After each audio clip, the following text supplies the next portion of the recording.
Hello aspirants, welcome to వైష్యూ.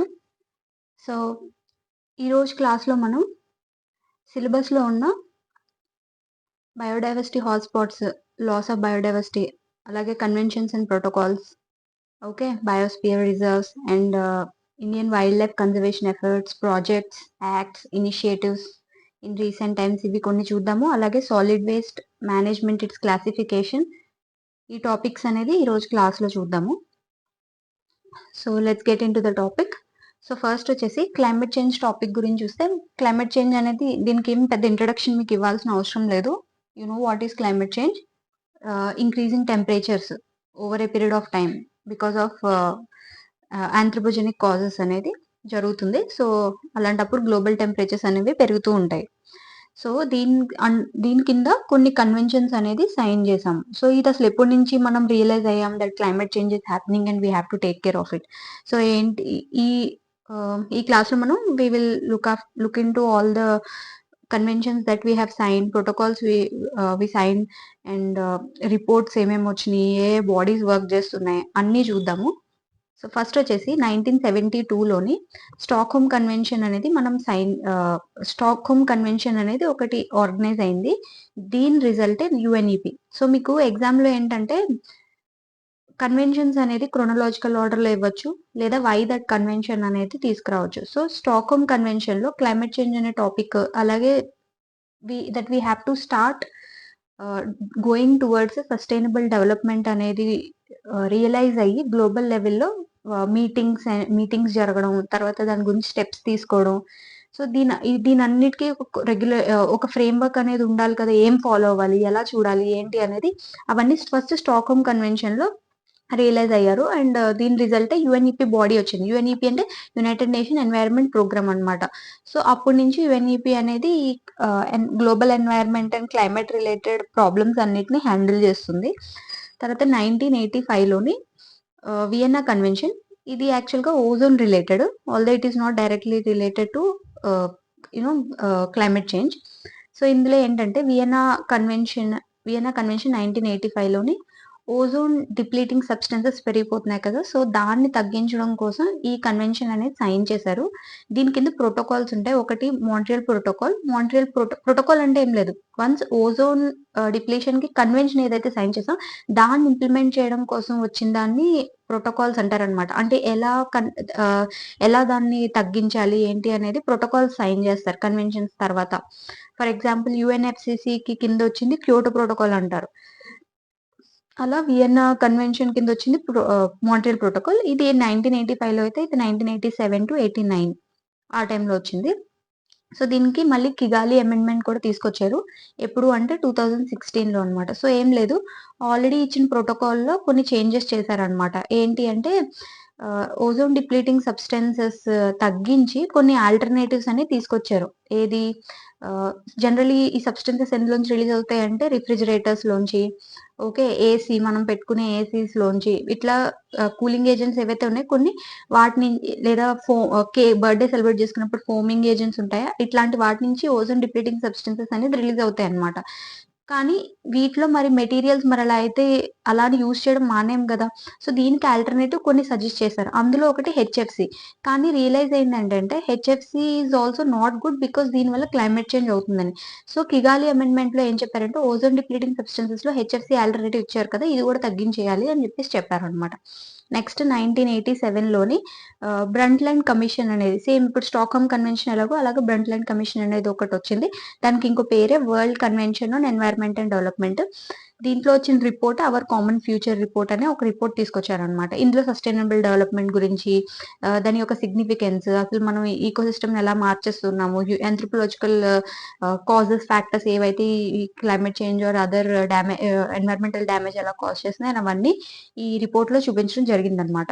So ఈ years అనేవి గుర్తుపెట్టుకోండి, ఈ రిపోర్ట్ అడుగుతారు ఎప్పుడు వచ్చింది, దేని కింద వచ్చిందని చెప్పేసి.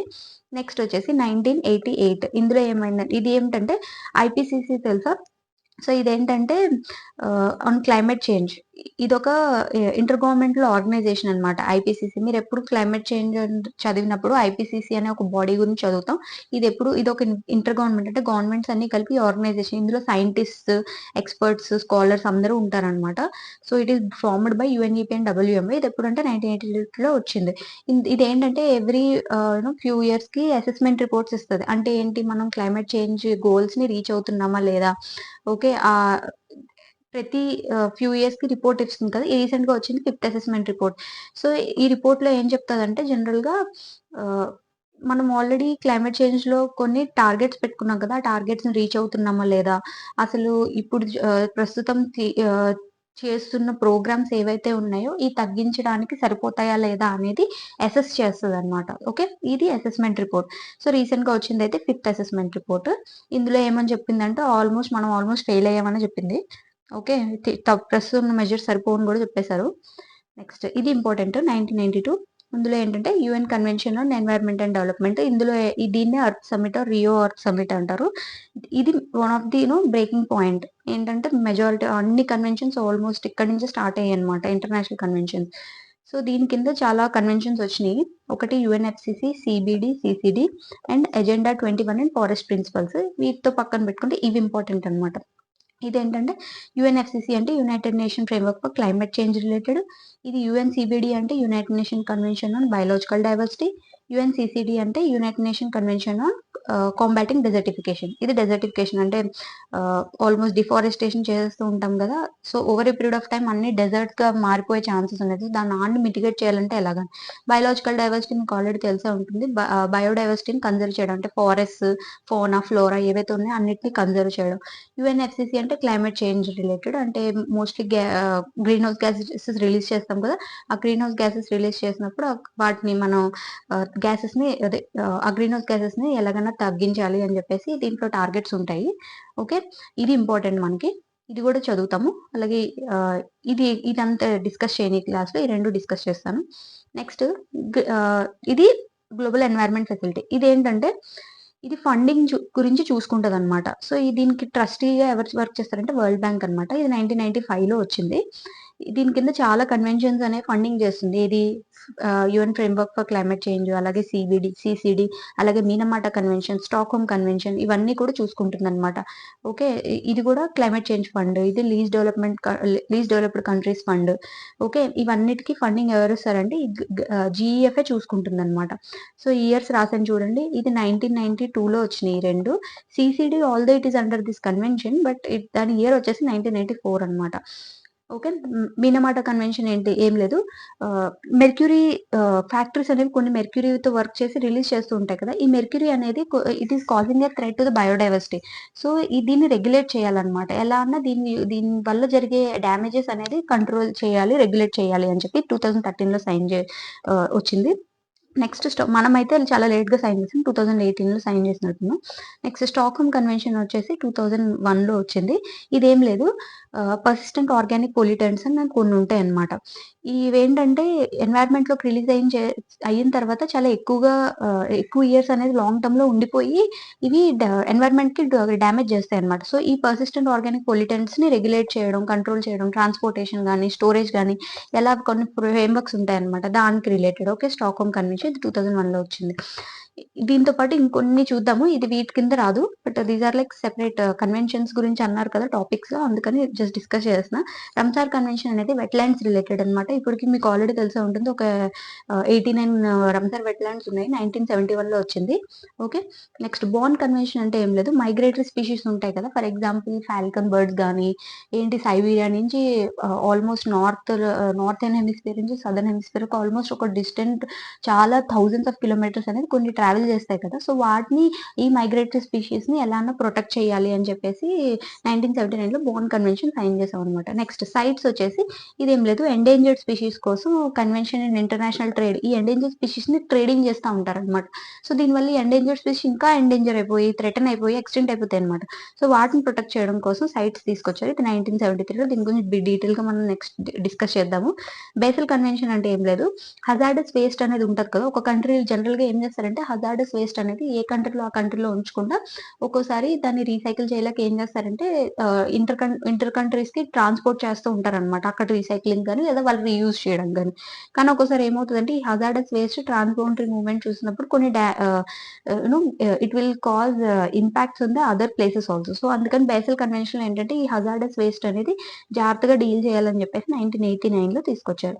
రోటర్డామ్ కన్వెన్షన్ ఏం లేదు. Prior informed consent procedure for certain hazardous chemicals and pesticides. Chemicals and pesticides అనేది ఏదైనా కంట్రీకి ట్రాన్స్‌పోర్ట్ చేస్తున్నప్పుడు హజార్డస్ అయినప్పుడు ప్రయోర్ ఇన్ఫార్మ్ కన్సెంట్ అనేది ఇవ్వాలన్నమాట. అంటే ఏంటి? మేము ట్రాన్స్‌పోర్ట్ చేస్తున్నాం దీంతో హజార్డస్ ఇది అని చెప్పేసి ఈ పంపిస్తున్న కంట్రీ దేనికైతే పంపిస్తున్నారో వాళ్ళకి ప్రయారిటీగా ఇన్ఫార్మ్డ్ కన్సెంట్ ఇవ్వాలన్నమాట. దానికి ఒక ప్రొసీజర్ ఉంటదన్నమాట. ఆ ప్రొసీజర్‌ని ఫాలో అవ్వాలని చెప్పి రోటర్డామ్ కన్వెన్షన్ సైన్ చేశాము. ఓకే. ఇదొకటి తీసుకొచ్చారు 1998లో. Next UN REDD. ఇదేం లేదు. Reduction in environmental destruction and deforestation అనుకుంది. సో, ఇందులో ఏంటంటే ఇది ఎలా అన్నా డిఫారెస్టేషన్ ఆపి ఎమిషన్స్ అనేది తగ్గించాలి అని చెప్పి 2008లో తీసుకొచ్చారు ఈ కన్వెన్షన్ అనేది. Okay. I hope you understood this topic. So, డైరెక్ట్‌గా ఇప్పుడు యూఎన్ఎఫ్‌సిసి గురించి మాట్లాడదాం. నేను కొంచెం ఫాస్ట్‌గా చెప్తున్నా బికాజ్ ఇట్స్ లైక్ ఈ టాపిక్స్ అనేవి చాలా ఇంపార్టెంట్ అండ్ మీరు అట్‌లీస్ట్ ఒకసారైనా రీడింగ్ ఇచ్చేస్తే సరిపోతుంది. డీప్‌గా వెళ్ళాలి అనుకుంటే లైక్ మీరు కరెంట్ అఫైర్స్ చదువుతున్నప్పుడు కొన్ని కొన్ని ఏరియాస్ ఇంపార్టెంట్ ఉంటాయన్నమాట. ఆ ఏరియాస్‌లో ఆహ్, మీరు సొంతంగా కొంచెం ప్రిపేర్ అవ్వండి. అట్‌లీస్ట్ ఈ బేసిక్ ఔట్‌లైన్ అనేది మీకు అర్థమైపోతే మీకు ఆల్‌మోస్ట్ ఏ టాపిక్ అన్నా మీ అంతట మీరు చదివేయగలరు. Okay. It's easy to cover also. Next యూఎన్ఎఫ్‌సిసిలో చూద్దాం. ఇదేంటి లీగల్లీ బైండింగ్ అంటున్నాము. ఇది లీగల్లీ బైండింగ్. సో, ఫస్ట్ అసలు ఎక్కడ స్టార్ట్ అయింది? ఈ యూఎన్ఎఫ్‌సిసి ఆల్రెడీ మనం చూసాం కదా 1992లో. కానీ దీని ఇంప్లిమెంటేషన్ ఎప్పుడు స్టార్ట్ అయింది? కాప్ 3లోని క్యోటో ప్రోటోకాల్ అని తీసుకొచ్చాం. అంటే ఇంప్లిమెంటేషన్ ఇలా జరగాలి అని ఒక ప్రోటోకాల్ తీసుకొచ్చాం. కానీ అందరూ సైన్ చేసారా? ఇది 1995లో వచ్చింది కదా! కానీ అందరూ సైన్ చేసారంటే చేయలేదు. ఎందుకు అంతా సైన్ చేసి రాటిఫై అయ్యేసరికి 2005 అయ్యిందనమాట. సో, అందుకనే ఈ క్యోటో ప్రోటోకాల్‌లో ఏంటంటే target 5% green house gas reduction based on 1990. So, 1990 లెవెల్స్‌లో ఎంతున్నాయో దానికన్నా 5% గ్రీన్ హౌస్ గ్యాస్ రిడక్షన్స్ అనేది తీసుకురావాలని. సో, ఎప్పటికల్లా దీని ఈ రావడమే 2005లో వచ్చింది కదా! సో, ఈ పీరియడ్ ఎప్పుడు అప్లై అవుతుందంటే 2008 నుంచి 2012 మధ్యలో అన్నమాట. Okay. I hope you got it. Next. So, 2012లోనే. సో, దీనికే ఆహ్, సీబీడీఆర్ ప్రిన్సిపల్స్ అనేవి తీసుకొచ్చామన్నమాట. ఓకే. అంటే సీబీడీఆర్ అంటే వీటి రిడక్షన్స్ కోసం కొన్ని ప్రిన్సిపల్స్‌ని తీసుకొచ్చామన్నమాట. కంబైన్డ్ బట్ డిఫరెన్షియేటెడ్ రెస్పాన్సిబిలిటీస్ అన్నమాట. ఓకే. ఓకే. ఇది డిఫరెన్షియేటెడ్ రెస్పాన్సిబుల్. అంటే డెవలప్డ్ కంట్రీస్‌కి ఒకలాగా, డెవలప్డ్ కంట్రీస్ ఒకలాగా ఉండాలని చెప్పి కొన్ని ప్రిన్సిపల్స్ తీసుకొచ్చారు. అంతే కదా! ఎందుకంటే డెవలప్డ్ కంట్రీస్ అనేవి ఇండస్ట్రియలైజ్ అయింది 1700స్‌లోనే అయిపోయింది. సో, అప్పటి నుంచే వాళ్ళు ఎమిషన్స్ అనేవి స్టార్ట్ చేశారు. కానీ మిగతా డెవలపింగ్ కంట్రీస్ ఎప్పుడు కొన్ని ఇండిపెండెన్స్ రావడమే వాటికి 1900స్‌లో 1950 తర్వాత చాలా వరకు వచ్చినాయి. వాళ్ళు ఇప్పుడిప్పుడు ఎమిషన్స్ చేస్తున్నారు. సో, ఇప్పుడు వీళ్ళని కూడా తగ్గించేయమనంటే చాలా ఎకనామిక్ డెవలప్‌మెంట్ అనేది ఆగిపోద్దనమాట. ఎందుకంటే ఫ్యాక్టరీ ఎస్టాబ్లిష్ చేయాలి. చీపర్ ఇన్‌పుట్స్ ఏంటి కోల్, ఫాసిల్ ఫ్యూయల్స్ ఇవి యూజ్ చేయాలనమాట. సో, ఈ కోల్, ఫాసిల్ ఫ్యూయల్ కానీ ఒకవేళ వీళ్ళు యూజ్ చేయకుండా రెన్యూబుల్ ఎనర్జీ అంటే ప్రొడక్టివిటీ తగ్గిపోద్ది. ఏ కంట్రీకైనా. డెవలప్డ్ కంట్రీస్ అయితే ఎలాగో వాళ్ళు ప్రొడక్టివిటీ రీచ్ అయిపోయారు. కానీ డెవలపింగ్ కంట్రీస్‌లో అంత ప్రొడక్టివిటీ ఉండదు కదా! సడెన్ షిఫ్ట్ అంటే సో, అందుకని వాళ్ళకి కొంచెం ఎగ్జంప్షన్స్ ఇవ్వాలని చెప్పి డిఫరెన్షియేటెడ్ రెస్పాన్సిబిలిటీస్ తీసుకొచ్చారనమాట. సో, అందుకని క్యోటో ప్రోటోకాల్‌లో ఏం చెప్పిందంటే అందరూ ఒకేలా ఫాలో అవ్వక్కర్లేదు. మేము దీన్ని కేటగరీస్ కింద డివైడ్ చేస్తాము. Annex 1 and non annex countries అంటారనమాట. Annex 1 and non annex. Annex 1 and 2 కాదు. Okay. Annex 1 and non annex. So, annex 1 అంటే ఆల్‌మోస్ట్ అన్ని డెవలప్డ్ కంట్రీస్ అలాగే economies in transition. Economies in transition అంటే ఏం లేదు. ఇందులో ఏమవుతుందంటే ఆహ్, ఇప్పుడు రష్యా ఉందనుకోండి. ఆ టైంకి యూఎస్ఎస్ఆర్ ఉండే. ఓకే. ఇప్పుడు యూఎస్ఎస్ఆర్ నుంచి కొన్ని కంట్రీస్ బయటకొచ్చినియి. Although it is a part of USSR earlier. ఇప్పుడు కంట్రీస్ కానీ అవి డివైడ్ అవ్వడం వల్ల వాటి యొక్క డెవలప్‌మెంట్ స్టేజ్ అనేది చాలా మధ్యలోనే ఇంకా ట్రాన్సిషన్ స్టేజ్‌లో కొన్నున్నాయన్నమాట. కానీ ఇవన్నీ ఒక కేటగరీ కింద వస్తాయి. ఎన్ఎక్స్ 1 అని చెప్పేసి. హైలీ డెవలప్డ్ కంట్రీస్ అంటే OECD like US, Russia, China US, Russia, Australia, okay. UK, France, Germany ఇలాంటివన్నమాట. సో, ఇది పక్కా క్యోటో ప్రోటోకాల్ అనేది బైండింగ్. వీళ్ళు పక్కా ఇది రిడక్షన్ చేయాలన్నమాట ఇంత. దీంట్లోనే అందుకని ఏం చేశారంటే ఎకానమీస్ ఇన్ ట్రాన్సిషన్ అని చెప్పాను కదా! అందుకని ఏం చేశారంటే NX2 అని NX1 కింద తీసుకొచ్చారు. ఏంటి అంటే ఈ హైలీ డెవలప్డ్ కంట్రీస్ ఇప్పుడు ఫర్ సపోజ్ ఇలా తీసుకోండి. ఇది మొత్తం NX1 యూనో NX1 అనుకోండి. అంటే ఏంటి మొత్తం ఈ కంట్రీస్ అన్నీ వస్తాయన్నమాట. ఓకే. Economies in transition. అందుకని ఏం చేశారు మళ్ళీ NX2 ఇక్కడ తీసుకొచ్చారు. NX2 అంటే అన్ని టాప్ కంట్రీస్ అన్నమాట. Highly developed, well developed like for suppose US, okay, UK, okay, France, Germany etcetera. OECD countries అన్ని ఇట్లా వస్తాయి. Okay, got it. So non NX countries అంటే ఇక్కడ డెవలపింగ్ కంట్రీస్ వస్తాయి అన్నమాట. ఇదేంటంటే legally non binding. Okay, for example India and China తీసుకుందాం. Okay, so just NX, non NX, NX1, 2 అంటే ఏంటి అని చెప్పేసి ఉంటుందన్నమాట. ఇది NX2. ఓకే, నెక్స్ట్ ఇప్పుడు ఇంకొకటి ఏంటంటే topic NX-A and B. NX-A and B అంటే ఏం లేదు, NX-Aలోని గ్రీన్ హౌస్ గ్యాసెస్ మెన్షన్ చేశారు. ఏవేవి రిడక్ట్ చేయాలి, 5% రిడక్షన్ అన్నాం కదా. సో ఇవి ఏంటి అంటే carbon dioxide, methane, HFC, SFC, NO2, PFC, okay, N2O. So carbon dioxide, methane, hydrofluorocarbons, okay, next SF6, N2O, PFC. Next NX-Bలో ఏముంటుంది, సో ఈ డెవలప్డ్ కంట్రీస్ అనేది తగ్గించాలి కదా, వీళ్ళు ఏం తగ్గించాలి, ఇవి తగ్గించాలి. సో ఎంతెంత ఒక్కొక్క కంట్రీ మళ్ళీ ఇండివిజువల్ డిఫర్ ఉంటుందన్నమాట. అందుకని each country having individual targets అనమాట. NX-Bలో క్లియర్గా మెన్షన్ చేశారు. అలాగే కొన్ని కార్బన్ మార్కెట్స్ కూడా క్రియేట్ చేశారు. ఏం లేదు, ఎవరైనా కొంచెం హైలీ అచీవ్ ఉండి కొంతమంది అచీవ్ చేయలేకపోతే ఈ అచీవ్ చేసిన వాళ్ళు ఎక్స్ట్రా వాళ్ళు ఈ కార్బన్ క్రెడిట్స్ అనేది ట్రాన్స్ఫర్ చేస్తే వీళ్ళకి మనీ వస్తుందన్నమాట. ఓకే, సో ఇదొక కార్బన్ మార్కెట్స్ అనేది క్రియేట్ చేశారు. బట్ ఇది ఇంకా ఇంప్లిమెంటేషన్ రావడానికి చాలా టైం పట్టింది. నెక్స్ట్ క్యోటో సెకండ్ ఫేజ్ ఏం లేదు. ఇక్కడ ఆల్రెడీ మనం పైన చదివాం కదా 2008 to 2012. మరి 12 తర్వాత ఏంటి అంటే క్యోటో సెకండ్ ఫేజ్ అనమాట. దాన్ని దోహా అమెండ్మెంట్ అంటారు. ఓకే, మీరు మళ్ళీ ఓకే, ఇది దోహా అమెండ్మెంట్ 2012 to 2020 వరకు ఉంటుందన్నమాట. సో 2020 తర్వాత మరి ఏంటి అంటే ఆబ్వియస్లీ 2015లో ప్యారిస్ క్లైమేట్ అగ్రిమెంట్ తీసుకొచ్చింది దీనికోసమే అనమాట. 2020 తర్వాత ఏం చేయాలి అని అప్పటి నుంచి డిస్కస్ చేస్తూనే ఉన్నారు. ఓకే, సో అప్పుడు 2020 నుంచి టార్గెట్స్ ఏం పెట్టారంటే మీరు కింద చదువుదాము. ఇది 2020 తర్వాత ప్యారిస్ అగ్రిమెంట్లో టార్గెట్స్ పెట్టాం. 2015లో జరిగింది అది. ఓకే, నెక్స్ట్ సో నెక్స్ట్ వచ్చేసి COP21. సో ఇక్కడ మనం నెక్స్ట్ వచ్చేసి ఇవి ఇంపార్టెంట్. అందుకని ఇది ఒకటి తీసుకొచ్చాను, COP21 డైరెక్ట్. మధ్యలో కాప్ మిగతా ఏమి డిస్కస్ చేయట్లేదు నేను. సో ఇందులో ప్యారిస్ అగ్రిమెంట్లో ఏంటంటే 2015లో చేసింది 2020 తర్వాత ఏం చేయాలి అనే దాని గురించి ఈ అగ్రిమెంట్లో చేసుకున్నాం. ఏంటంటే టార్గెట్ పెట్టింది ఏంటంటే 1.5 degrees లేదా 2 degrees ఎట్ మ్యాక్స్ టెంపరేచర్ అనేది లిమిట్ చేయాలి. ఈ rise in temperatures should be limited by only 1.5 degrees. ఇంకా వర్స్ట్ అయితే 2 degrees సెంటిగ్రేడ్ బై 2100 అనమాట to pre industrial levels. Okay, అంటే 1987 కన్నా ముందనమాట. సారీ 1770s కన్నా ముందనమాట. Okay, pre industrial levels. ఇందులో ఏంటంటే ఇంటెండెడ్ నేషనల్లీ డిటర్మైన్ కంట్రిబ్యూషన్స్ అంటే ఎవ్రీ 5 years ప్రతి కంట్రీ ఇంటెండెడ్ నేషనల్ వాళ్ళు ఎంత కంట్రిబ్యూషన్స్ చేయాలి అనుకుంటున్నారు అనేది ఇందులో మెన్షన్ చేయాలన్నమాట. అంటే ఏంటి, మేము ఇంత గ్రీన్ హౌస్ గ్యాస్ తగ్గిస్తాము, మేము ఇంత కార్బన్ సింక్ క్రియేట్ చేస్తాము, ఓకే, మేము ఇంత రెన్యూబుల్ ఎనర్జీ క్రియేట్ చేసి ఇలా కొన్ని కంట్రిబ్యూషన్స్ టార్గెట్స్ ఉంటాయి. ప్రతి కంట్రీ సబ్మిట్ చేయాలన్నమాట. ఓకే, సబ్మిట్ టార్గెట్స్ పెట్టిన తర్వాత అది అచీవ్ చేశారా లేదో కూడా రివ్యూ రిపోర్ట్ ఉంటుందన్నమాట. Next legally binding and voluntary contributions. So ఎవరికి వాళ్ళు వాలంటరీగా కంట్రిబ్యూట్ చేసుకుంటారు. మరి ఇండియా NDC ఏంటంటే ఆల్రెడీ ఇది వరకు వేరే ఉండేవి, సేమ్ ఇవే. దీని వాల్యూస్ అనేది ఇప్పుడు ఈ మధ్య చేంజ్ చేశారనమాట. ఓకే, సో అందుకని నేను పాతవి ఇవ్వట్లేదు, డైరెక్ట్గా కొత్త రాస్తున్నాను. ఫర్ ఎగ్జాంపుల్ రెన్యూబుల్ ఎనర్జీ అనేది 50% మన ఇండియాలో ఎనర్జీ షేర్ ఉందనుకోండి. Okay, బీఇట్ industries or anywhere electricity usage కానీ మనం యూస్ చేస్తుంది కానీ ఫ్యాక్టరీస్లో కానీ లేదా వెహికల్స్లో కానీ ఇదేంటి అంటే ఇది 50% సప్లై అనేది రెన్యూబుల్ ఎనర్జీ నుంచి వచ్చేలాగా చూసుకుంటాము అని చెప్పేసి టార్గెట్ పెట్టాము.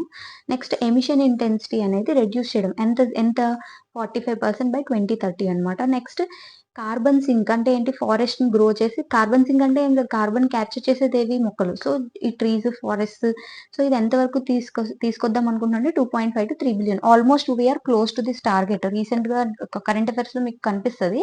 వి are close to this target almost. Next so, ఇప్పుడు COP21 అయిపోయింది కదా! ఇంక మిగతావి ఎక్కువ ఓన్లీ ఇంపార్టెంట్‌వి డిస్కస్ చేస్తాను. సో, COP23 వచ్చేసి తలనోవా డైలాగ్. ఓకే. బోన్‌లో జరిగింది. ఇది దీంట్లో బోన్ కన్వెన్షన్ వేరు. ఇది ఈ బోన్ ప్లేస్‌లో జరిగింది ఇక్కడ. ఇది కూడా ఒక కాన్ఫరెన్స్. దీంట్లోనే తలనోవా డైలాగ్ అని తీసుకొచ్చామనమాట. అంటే జస్ట్ క్వెషన్‌లో అడుగుతారు. తలనోవా డైలాగ్ అనేది ఏ ఇయర్‌లో వచ్చింది? ఏ కాప్‌లో వచ్చిందంటే 2017లో జరిగిన బోన్‌లో వచ్చిందనమాట. నెక్స్ట్ COP24 ఎక్కడ జరిగింది? కటోవిస్. ఓకే. COP25 మాడ్రిడ్‌లో జరిగింది. COP26 Glasgow. ఈ గ్లాస్గోలోనే యాక్చువల్లీ ఇండియా కొన్ని ఇనిషియేటివ్స్ తీసుకొచ్చింది. అందుకని ఇంపార్టెంట్ అని చెప్పి ఇక్కడికి తీసుకొచ్చాను. ఒకటి పంచామృత్. పంచామృత్‌లో మన టార్గెట్స్ ఏంటి? మనం కొన్ని సబ్మిట్ చేసాం అనమాట టార్గెట్స్. ఏంటి? మనం 2070 కల్లా నెట్ జీరో. నెట్ జీరో అంటే ఏం లేదు. మేము ఎంతైతే ఎమిట్ చేస్తామో ఆహ్, అబ్జార్బింగ్ కెపాసిటీ కూడా అంత క్రియేట్ చేస్తాము అని జెప్పేసి. ఫర్ ఎగ్జాంపుల్ క్లైమేట్ అనేది ఫర్ సపోజ్ 90 అనేది అబ్జార్బింగ్ కెపాసిటీ ఉందనుకోండి. మనం ఎంతైతే లేదా మనం ఎమిట్ చేసే కెపాసిటీ 100 ఉందనుకోండి. ఒక్కోసారి అబ్జార్బింగ్ కెపాసిటీ 40 ఉండొచ్చు, 50 ఉండొచ్చు. సో, మనం ఏం చేసామంటే అబ్జార్బింగ్ కెపాసిటీ కూడా మన ఎన్వైర్న్మెంట్ అనేది ఎంత వరకు క్యాప్చర్ చేయగలదు. సో, దాన్ని ఏమవుతుంది నెట్ ఎమిషన్స్ అనేవి తగ్గిపోతాయన్నమాట. ఓకే. ఇప్పుడు ఒకవేళ మన అబ్జార్బింగ్ కెపాసిటీ 40 ఉంటే నెట్ ఎమిషన్స్ ఎంత? 60. అదే నెట్ ఎమిషన్ మనం అబ్జార్బింగ్ కెపాసిటీ 100 క్రియేట్ చేసామనుకోండి. నెట్ ఎమిషన్ అనేది 0. సో, దాన్ని నెట్ జీరో 2070 అంటారు. అలాగే non fossil fuel based energy అనేది ఎంత క్రియేట్ చేద్దాం అనుకున్నా 500 గిగావాట్స్ అన్నమాట. నెక్స్ట్ ఇది ఆల్రెడీ చూసాం కదా! ఐఎన్‌డీసీలోని అదే target. Same carbon intensity target కూడా అంతే. కార్బన్ డయాక్సైడ్ సింక్ అనేది 1 బిలియన్ టన్స్ వరకు తీసుకొస్తామని చెప్పామన్నమాట. ఇది పంచామృత్. ఇది కాకుండా మనం కన్వెన్షన్ ఇది డిజాస్టర్ రెసిలియంట్ ఇన్‌ఫ్రాస్ట్రక్చర్ క్రియేట్ చేయడం కోసం ఒక కోalition తీసుకొచ్చామన్నమాట. దాని కింద ఏంటంటే ఐఆర్ఐఎస్ అంటే infrastructure for resilient island nations. Actually CDRI అంటే ఏంటి? క్లైమేట్ చేంజ్ వల్ల చాలా డిజాస్టర్స్ అవుతున్నాయి కదా! ఫర్ ఎగ్జాంపుల్ ఫ్లడ్స్ కానీ, ఓకే. డ్రాట్స్ రావడం ఇవన్నీ డిజాస్టర్సే. సో, ఈ డిజాస్టర్స్‌ని తగ్గించడం కోసం లేదా వచ్చినా సరే మనం రెసిలియంట్ ఇన్‌ఫ్రాస్ట్రక్చర్ క్రియేట్ చేయాలి అని జెప్పేసి ఫ్లడ్స్ కానీ ఇవన్నీ రావడం వల్ల బిల్డింగ్స్ అనేవి ఏమన్నా డిస్టర్బెన్స్ రావడం, ఇన్‌ఫ్రాస్ట్రక్చర్ అనేది సరిపోకపోవడం. సో, అందుకని రెసిలియంట్ ఇన్‌ఫ్రాస్ట్రక్చర్ క్రియేట్ చేద్దామని అనుకుంటున్నాం. ఈ రెసిలియంట్ ఇన్‌ఫ్రాస్ట్రక్చర్ క్రియేట్ చేయడానికి ఇది ఇండియాయే తీసుకొచ్చింది ఈ ఇనిషియేటివ్. దీని కింద ఐరిస్ ఎందుకు తీసుకొచ్చామంటే స్పెషల్లీ ఫర్ ఐలాండ్ నేషన్స్ అన్నమాట. ఎందుకంటే క్లైమేట్ చేంజ్‌లో వాటర్ లెవెల్స్ పెరిగితే ఫస్ట్ మునిగిపోయేది islands. Okay. Next Koronivia joint అనేది ఒకటి చూద్దాము. ఇది ఏంటంటే only agriculture agreement under UNFCCC. Okay. ఇది అగ్రికల్చర్ రిలేటెడ్ అగ్రీమెంట్ అన్నమాట. అంతే. ఇంతకు మించి ఇది ఇంత డీప్‌గా చదవక్కర్లేదు. నెక్స్ట్ వచ్చేసి COP27. COP27 ఈజిప్ట్‌లో జరిగింది. షార్మ్ షేక్. నెక్స్ట్ ఇందులో కొన్నున్నాయి. ఇవి అంత అడగకపోవచ్చు. కానీ జస్ట్ పెట్టానంతే. లీడ్ ఇట్ స్కీమ్ అని, మ్యాంగ్రూవ్స్ ఫర్ క్లైమేట్ అలయన్స్ అని తీసుకొచ్చారు. COP28 దుబాయ్‌లో జరిగింది. సో, ఇందులో ఏంటంటే గ్లోబల్ స్టాక్ టేక్ అనేది తీసుకొచ్చాం. ఓకే. ఇందులో 8 స్టెప్స్ టు రెడ్యూస్ టెంపరేచర్ ఉంటది. ఇవి డీప్‌గా ఎళ్ళక్కర్లేదు. సో, గ్లోబల్ స్టాక్ టేక్ అనేది సైన్ చేశామిక్కడ. Next loss and damage fund. Loss and damage fund గురించి 2030 నుంచి మాట్లాడుకుంటున్నాం. ఏం లేదు ఇప్పటిదాకా చాలా లాస్ అండ్ డ్యామేజ్ అనుభవించి ఉంటారు కదా! కొన్ని least developed countries because of the climate change caused by the developed countries. So, అందుకని ఈ లాస్ అండ్ డ్యామేజ్ ఫండ్ అనేది ఎప్పటినుంచో అడుగుతున్నారు ఇమ్మని జెప్పేసి. ఇప్పుడు ఫస్ట్ టైమ్ ఇది ఎన్ఫోర్స్‌మెంట్‌లోకి వచ్చిందన్నమాట. ఆఫ్టర్ సో మెనీ ఇయర్స్ 2013 నుంచి ట్రై చేస్తుంటే 2023లో వచ్చింది. ఇదేంటంటే to cope up with the costly and damaging impacts of climate change. Next ఇది కాకుండా గ్లోబల్ గోల్ ఆన్ అడాప్టేషన్స్ కూడా సైన్ చేశాము. ఓకే. ఇది గూడా అంటే ఆహ్, అడాప్టేషన్స్ అంటే ఏం లేదు. ఆహ్, డిజాస్టర్ వస్తుంది. దాన్ని ఎలాగూ ప్రివెంట్ చేయలేం. సో, అట్‌లీస్ట్ దానికి అడాప్ట్ అయినా అయిపోయి ఉండాలి. ఓకే. అదొచ్చినా పర్లేదు మేము దాన్ని హ్యాండిల్ చేయగలం అన్నట్టు. సో, దానికోసం కొన్ని గోల్స్ పెట్టారు. నెక్స్ట్ COP29 బాకు, అజర్బైజాన్. ఇది ఇంపార్టెంట్ 2024లో. సో, ఇందులో పెద్దగా ఎక్కువ ఏం లేదు. కొన్ని ఇంపార్టెంట్‌వి గుర్తుపెట్టుకోవాలి. ఇది రీసెంట్ కరెంట్ అఫైర్ కాబట్టి. కొత్త గోల్స్ ఓకే. ఇది క్వాంటిఫైడ్ గోల్స్ అనేది తీసుకొచ్చారనమాట. ఏంటి ఇదివరకు ఫండింగ్ అనేది 100 billion per year annually by 2020 అనుకున్నారు. ఈసారి అట్లా ఏం చేశారంటే 300 బిలియన్ పర్ ఇయర్ బై 2035 అని చెప్పేసి టార్గెట్ ఇచ్చారనమాట. 100 బిలియన్ కాదు, 300 బిలియన్ చేయాలి, ట్రిపుల్ ద ఫైనాన్స్. ఓకే. కానీ ఇండియా ఇండియా ఏమంటుంది, ఇది కూడా చాలా తక్కువ, 1300 బిలియన్ అనేది ఇవ్వాలి అన్నారు ఇండియా. ఎందుకంటే ఇది ఏమాత్రం సరిపోద్ది, దాన్ని 1.3 ట్రిలియన్ అంటారు. Okay. Next centralised UN managed carbon trading అనమాట. ఇది ఇంకొకటి, ఇది ఆల్రెడీ ప్యారిస్ అగ్రిమెంట్ లో సైన్ చేసింది, దాన్నే ఇంప్లిమెంటేషన్ లోకి తీసుకొచ్చారు. ఏంటంటే యుఎన్ ఏజెన్సీ కూడా ఒక centralised carbon emission and trading system create చేస్తే ఇక్కడ carbon credits selling and buying అనేది జరుగుతుంది. అలాగే కావాలనుకుంటే individual country to country bilateral agreements కూడా ట్రేడింగ్ కోసం ఇలా కార్బన్ క్రెడిట్స్ కోసం సైన్ చేయొచ్చు అనమాట. Next Lima work programme on gender. ఇది యాక్చువల్లీ 2014 లో ఉండే, ఇది 10 years వరకు ఉండి ఇప్పుడు దీన్ని మళ్ళీ ఎక్స్టెండ్ చేశారు. ఏం లేదు, క్లైమేట్ చేంజ్ రిలేటెడ్ లో జెండర్ రోల్ కూడా చాలా ఇంపార్టెంట్.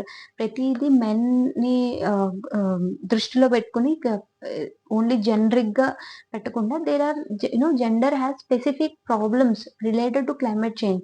అండ్ ఏదన్నా అడాప్టేషన్స్ కానీ ఇన్ఫ్రాస్ట్రక్చర్ కానీ లేదా మిటిగేషన్ మెజర్స్ ఏవైనా చేసినప్పుడు జెండర్ రోల్ ని కూడా గుర్తుపెట్టుకుని దాన్ని బట్టి మెజర్స్ చేయమని చెప్పి ఈ లీమా వర్క్ ప్రోగ్రామ్ అనేది వచ్చిందనమాట. ఓకే. నెక్స్ట్, సో ఇది యుఎన్ఎఫ్సిసి అయిపోయింది. ఇంతకు మించి ఇంకా డీప్ గా ఇది మిగతా కరెంట్ అఫైర్స్ వచ్చినప్పుడు మీరు ఇది చదివినప్పుడు మీకు మిగతావన్నీ ఈజీగా అర్థమైపోతాయి. I hope you understood this topic. So next వచ్చేసి మనం ప్రొటెక్టెడ్ ఏరియాస్ లోకి వెళ్ళిపోదాం. ప్రొటెక్టెడ్ ఏరియాస్ లో ఇది కూడా డీప్ గా వెళ్ళను, జస్ట్ పైపైన చూద్దాము. సో ఇందులో ఏంటంటే బయోస్పియర్ రిజర్వ్స్ చూద్దాం. బయోస్పియర్ రిజర్వ్స్ మన ఇండియాలో ఎన్ని ఉన్నాయి, 18 ఉన్నాయి అనమాట. ఓకే. టోటల్ గా బయోస్పియర్ రిజర్వ్స్ 18. కానీ ఇంటర్నేషనల్లీ రికగ్నైజ్ చేసేది ఎవరు, UNESCO under man and biodiversity initiative కింద. సో దీని కింద రికగ్నైజ్ చేసినవన్నీ ఓన్లీ 12 అనమాట. ఇది వరల్డ్ నెట్వర్క్ లో మన బయోస్పియర్ రిజర్వ్స్ ఎన్ని ఉన్నాయంటే 12 ఉంటాయి.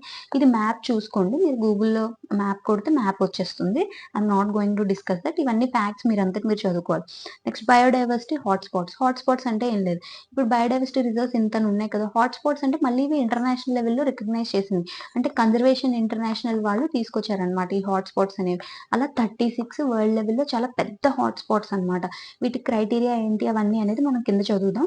టోటల్ 36, కానీ ఇండియాలో ఉన్నవి ఏంటంటే 4 ఉన్నాయి. Okay. Next world heritage sites. ఇవి ఎందుకు హెరిటేజ్ సైట్స్ అంటే మనం ఓన్లీ మాన్యుమెంట్సే చూస్తాం, అవి ఏంటి 37 కల్చరల్ అండ్ కానీ న్యాచురల్ కూడా ఇంపార్టెంట్. ఈ రెండు ఎప్పుడైనా మీరు డిఫరెన్షియేట్ చేసుకోండి, కన్ఫ్యూజ్ అవ్వకూడదు. బయోస్పియర్ రిజర్వ్స్ కానీ వరల్డ్ హెరిటేజ్ సైట్స్ లో న్యాచురల్ 7 ఎన్ని ఉన్నాయి, ఒకటి మిక్స్డ్ ఉంటుంది కాంచన్జంగా అని చెప్పి. ఓకే. అలాగే ఇప్పుడు ఇది వరకు 42 ఉండేది, ఒకటి యాడ్ చేశారు రీసెంట్ గా, అదేంటో చూడండి, అది కల్చరల్ లో యాడ్ చేశారు. Okay. Total world heritage sites 40, కానీ 7 న్యాచురల్ అండ్ 1 మిక్స్డ్ అనేది ఇంపార్టెంట్ ఈ టాపిక్ పర్స్పెక్టివ్ లో. నెక్స్ట్ టైగర్ రిజర్వ్స్ ఎన్ని ఉన్నాయి, 57. ఓకే. లార్జెస్ట్ స్మాలెస్ట్ ఏంటనేది కింద కమెంట్ లో పెట్టండి. ఇది ఎందుకు అడుగుతున్నానంటే ఇది మీకు ఆంధ్రాలోనే ఉంటుంది, very important. Okay. Largest tiger reserve ఎక్కడ ఏంటనేది ఇప్పుడు కింద కమెంట్ సెక్షన్ లో టైప్ చేయండి. స్మాలెస్ట్ అనేది బోర్, ఇది మహారాష్ట్రలో ఉంటుంది. ఓకే. నెక్స్ట్ ఎలిఫెంట్ రిజర్వ్స్ ఎన్ని ఉన్నాయి, 33. ఓకే. 57, 33. నెక్స్ట్ రంసార్ సైట్స్ ప్రతిసారి పెరుగుతూనే ఉన్నాయి. ఫస్ట్ ఒకసారి 75 ఉండేది, 75 కాస్త 85 అయినాయి. సారీ 89, ఇది నాట్ 85, 89. ఓకే. 89 అయినాయి ఇప్పటికి, జనవరి చూసుకుంటే. Got it. సో ఇవి నంబర్స్ అడగకపోయినా మీరు అట్లీస్ట్ గుర్తుపెట్టుకోండి. నెక్స్ట్ వచ్చేసి జనరల్ గా నార్మల్ గా ఏది పెద్దది ఉంటుంది ఏది చిన్నది ఉంటుంది అని చెప్తే, జనరల్ గా వైల్డ్ లైఫ్ సాంచురీస్ చాలా పెద్ద ఉంటాయి. ఓకే. దాని తర్వాత నేషనల్ పార్క్ కొంచెం దీనికన్నా ఒకసారి చిన్నది ఉంటుంది, దీనికన్నా కన్జర్వేషన్ రిజర్వ్స్ అనేది తక్కువ ఉంటుంది, ఇంకోటి కమ్యూనిటీ రిజర్వ్స్ అనమాట. ఓకే. నెక్స్ట్ ఇక్కడ చూడండి, wildlife sanctuaries 570+, national parks 106, conservation reserves 105 and community reserves 220. Got it. So ఇది ఒకటి గుర్తుపెట్టుకోండి, these are called protected areas. Okay. National parks ఎక్కువగా ఎందులో ఉన్నాయంటే మధ్యప్రదేశ్లో ఉన్నాయి 11, తర్వాత అండమాన్ నికోబార్, తర్వాత అస్సాం. ఈ ఆర్డర్ గుర్తుపెట్టుకోండి. ఓకే. పంజాబ్లో there are no national parks. తర్వాత నేను కొన్ని చెప్పడం మర్చిపోయాను. Okay. In terms of protection, protected areas లో ఏది ఇంపార్టెంట్ అనేది, ఫస్ట్ నేషనల్ పార్క్స్ చాలా హైలీ ప్రొటెక్టెడ్ అనమాట. ఇందులో చాలా వరకు కొన్ని యాక్టివిటీస్ అనేది రిస్ట్రిక్టెడ్. వైల్డ్ లైఫ్ శాంక్చురీలో కొంచెం రిలాక్సేషన్ ఉంటుంది. అలాగే రిజర్వ్ ఫారెస్ట్ లో ఇంకొంచెం రిలాక్సేషన్. ఓకే. అలాగే ఇవి ప్రొటెక్ట్ ఫారెస్ట్‌లో ఇది ఇంకొంచెం relaxed. Okay. So, national parks అనేది హై ప్రొటెక్షన్ అన్నమాట. నెక్స్ట్ వచ్చేసి బయోడైవర్సిటీ హెరిటేజ్ సైట్స్. ఇది కూడా మీరు కింద టాపిక్‌లో ఎక్కువేమి ఉండదు. బయోడైవర్సిటీ హెరిటేజ్ సైట్స్ అని కొన్ని లేక్స్, కొన్ని రీజన్స్ ఉంటాయన్నమాట. వాటికి చాలా హిస్టారికల్ సిగ్నిఫికెన్స్ ఉంటుంది. సో, ఎన్నున్నాయంటే 45th first is in Uttarakhand. 45 ఉన్నాయి. Next national parks area wise చూసుకుంటే హెమిస్ నేషనల్ పార్క్ పెద్దది. Desert national park second. Okay. Punjab is the only state with no national park. Next ఇప్పుడు సీబీడీ. ఇది యూఎన్ సీబీడీ చూద్దాము. UN CBD already మనం ఇందాక చెప్పాను కదా! UN CBD biological diversity related. ఈ టాపిక్‌లో ఏంటి అంటే ఫస్ట్ కన్వెన్షన్ బయోడైవర్సిటీ. ఇది కూడా సేమ్ రియో సమ్మిట్‌లోనే 1992లో సైన్ చేసాం.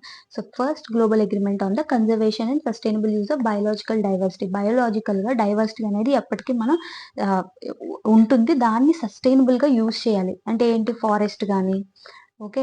ఏదైనా మొక్కల్లో మెడిసినల్ వాల్యూ ఉన్నా అది కూడా డైవర్సిటీ కిందే వస్తుంది కదా!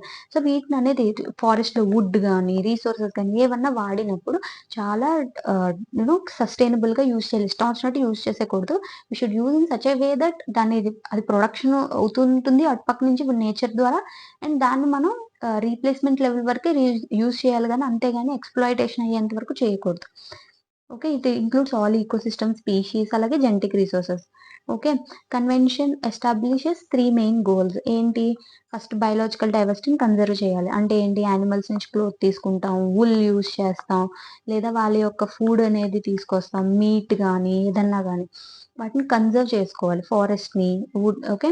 సస్టైనబుల్ యూజ్ చేయాలి. అలాగే ఈ యూజ్ చేసిన వాటికి అక్కడుండే రీజన్స్‌కి వాళ్ళ యొక్క ప్రాఫిట్స్ ఏవైతే దీన్ని యూజ్ చేసిన తర్వాత వచ్చినాయో వాళ్ళకి డిస్ట్రిబ్యూట్ చేయాలి. Fair and equitable sharing. ఏ బెనిఫిట్స్ అయితే ఎవరైతే ఈ రిసోర్సెస్ యూజ్ చేస్తున్నారో వాళ్ళు షేర్ చేసుకోవాలన్నమాట. Okay. Next so, mechanism of ఎలా వర్క్ చేస్తుంది ఇది అంటే ఏ సబ్సిడియరీ బాడీ ఉంటది దీనికి. Okay. A subsidiary body on scientific, technological advice. Okay. Next వచ్చేసి committee of experts scientific and technical issues. Okay. This is a committee of experts. Next clearing house mechanism ఉంటుంది. This internet based network promotes technical you know it is an internet based network clearing house mechanism అనేది. So, it promotes the technical and scientific cooperation and the exchange of information. Then దీనికి ఒక secretariat ఉంటుంది. And based in ఇది మాంట్రియల్‌లో ఉంటుంది. And it is linked to UNEP. Okay. సీబీడీకి ఒక secretariat అది మాంట్రియల్‌లో ఉంటుంది. It's in Canada. And UNEP చూసుకుంటుంది దీన్ని. Financial support GEF. ఇందాక మనం చూసాం కదా! జీఈఎఫ్ చాలా వరకు ఫైనాన్షియల్ చూసుకుంటుందని చెప్పి. నెక్స్ట్ ఇందులో 2 ప్రోటోకాల్స్ ఉంటాయి. 2 ప్రోటోకాల్స్ చాలా ఇంపార్టెంట్. ఒకటి కార్టెజిన్ ప్రోటోకాల్, ఇంకోటి నగోయా ప్రోటోకాల్. కార్టెజిన్ ప్రోటోకాల్ ఏంటంటే బయోసేఫ్టీ గురించి మాట్లాడుతదనమాట. అంటే యూజ్ చేసిన రిసోర్సెస్‌ని సేఫ్‌గా యూజ్ చేయాలి అని చెప్పేసి. నగోయా ప్రోటోకాల్ ఏంటంటే మీరు యూజ్ చేస్తున్న రిసోర్సెస్ నుంచి మీకు గాని ప్రాఫిట్స్ వస్తే అది ఈక్విటబుల్‌గా అక్కడ ఉండే కమ్యూనిటీకి కూడా షేర్ చేయగలగాలనమాట. Okay. It's a subsidiary agreement to the convention to address the potential risks posed by cross border trade and accidental release of living modified organism. ఆర్గానిజమ్స్‌ని లివింగ్ మోడిఫైడ్ ఆర్గానిజమ్స్ కొన్ని ఉంటాయి కదా! వీటిని క్రాస్ బోర్డర్ అంటే ఇప్పుడు ఒక country నుంచి ఇంకో కంట్రీకి ఈ రిసోర్సెస్‌ని తరలిస్తారు.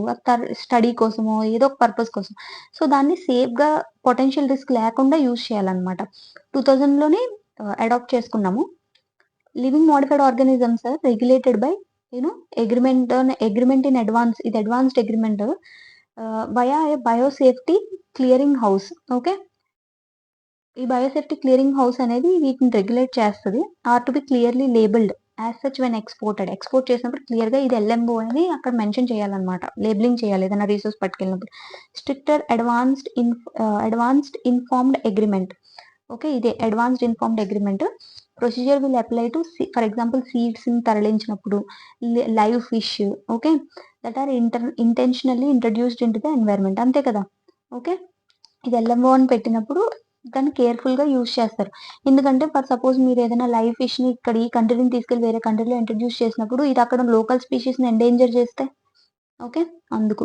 Next Nagoya protocol. నగోయా ప్రోటోకాల్‌లోనే ఇది ఇక్కడ ఏంటంటే జెనెటిక్ రిసోర్సెస్‌కి యాక్సెస్ దొరుకుతుంది కదా!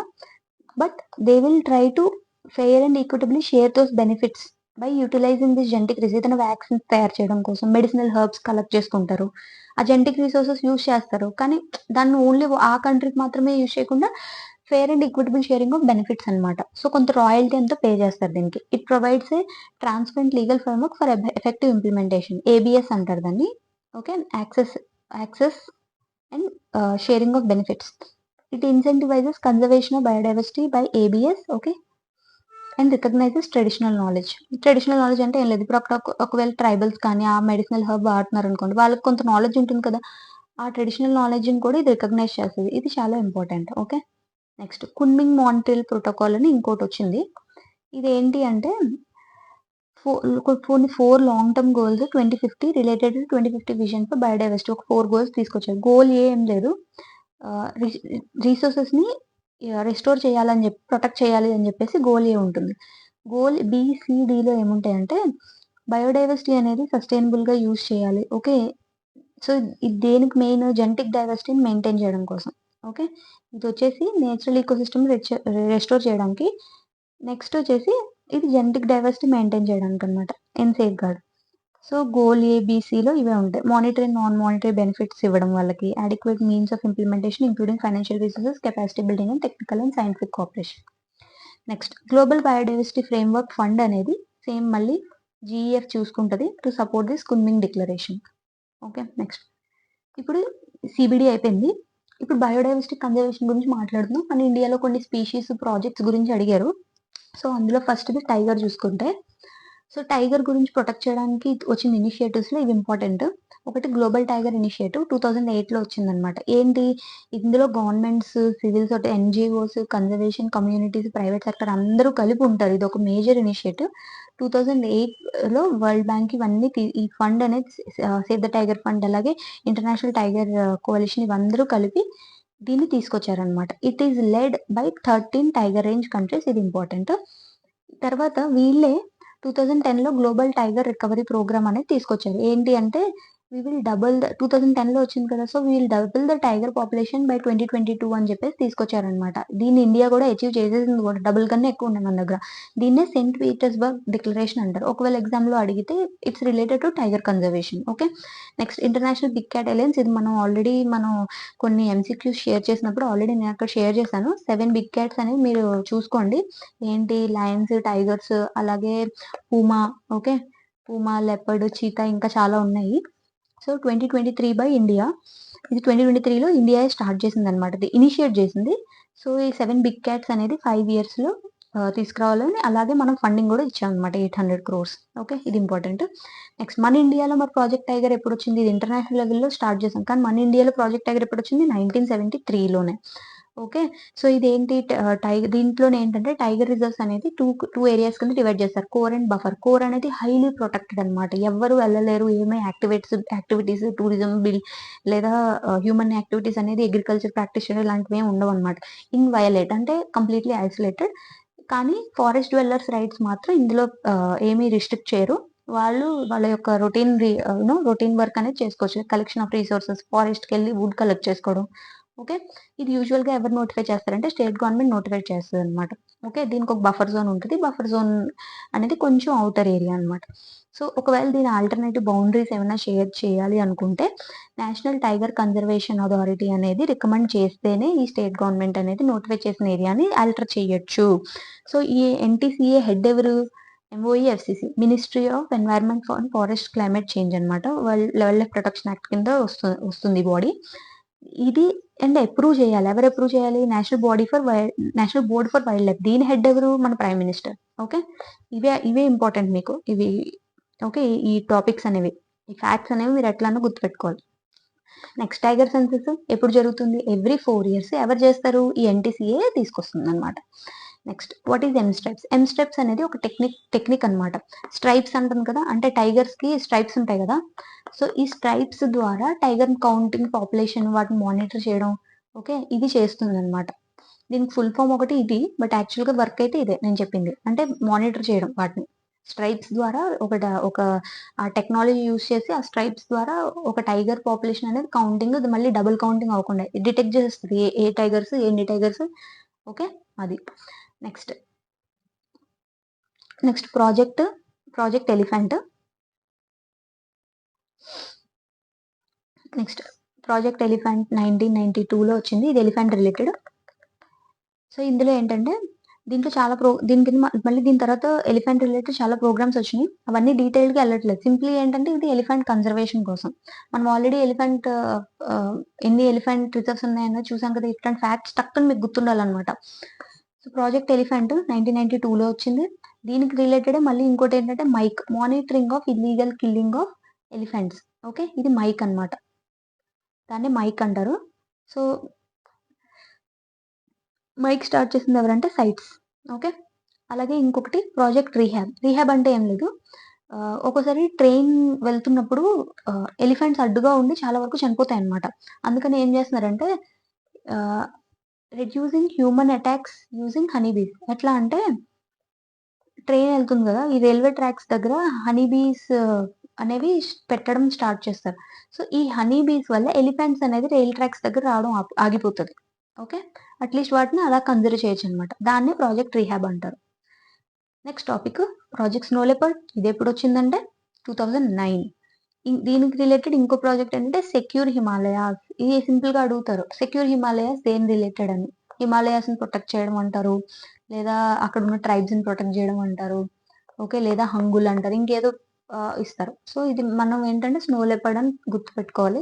2020లో వచ్చింది వెరీ రీసెంట్ గా. ఎంఓఎఫ్సిసి అండ్ యుఎన్డిపి, మన ఇండియా అండ్ యుఎన్డిపి కలిపి తీసుకొచ్చాము ఈ సెక్యూర్ హిమాలయాస్. ఎందుకంటే హిమాలయన్ రీజన్ అనేది స్నో లెపర్డ్ కి చాలా ఇంపార్టెంట్. అండ్ దీంతో మనం కొలాబరేషన్ విత్ అదర్ కంట్రీస్ కూడా చేస్తున్నాం, లైక్ భూటాన్, నేపాల్, చైనా. ఎందుకంటే హిమాలయన్ రీజన్స్ అక్కడ కూడా ఆ కంట్రీస్ కూడా ఎక్స్టెండ్ అయి ఉంటుందని. నెక్స్ట్ బయోడైవర్సిటీ హాట్స్పాట్స్ చెప్పాను కదా, ఇక్కడ డిస్కస్ చేద్దాం. సో ఇది ఏంటంటే refers to bio geographical reason, చాలా పెద్ద ఏరియా అన్నమాట. బయో జాగ్రఫికల్ రీజన్ అని ఎందుకు అంటున్నారంటే అది పొలిటికల్ జాగ్రఫీ కాదు, బట్ బయలాజికల్ జాగ్రఫీ. ఓకే, అంటే ఇప్పుడు ఇండియా ఇలా ఉందనుకోండి. ఓకే, పొలిటికల్ మ్యాప్ ఇదైనా దీని యొక్క బయోడైవర్సిటీ కావాలనుకుంటే బార్డర్స్ కూడా ఎక్స్టెండ్ అవుతుంది ఒక పర్టికులర్ రీజన్.